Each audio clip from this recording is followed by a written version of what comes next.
பெரம்பலூர் அருகே சோமண்டாபுதூர் கிராமத்தில் அடுத்தடுத்து 3 வீடுகளில் 9 பவுன் நகை 1,45,000 ரூபாய் பணத்தை கொள்ளையடித்த கும்பல் அந்த களைப்பு தீர அருகிலிருந்த தோப்பில் இளநீர் வெட்டி குடித்து சென்ற நிகழ்வு நடந்துள்ளது.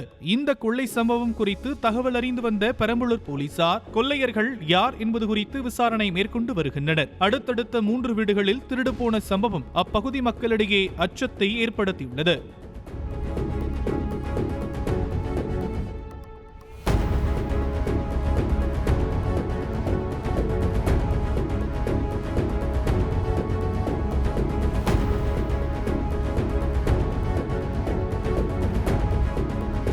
செய்திகளை உடனுக்குடனும் துல்லியமாகவும் தெரிந்து கொள்ள சப்ஸ்கிரைப் பண்ணுங்க.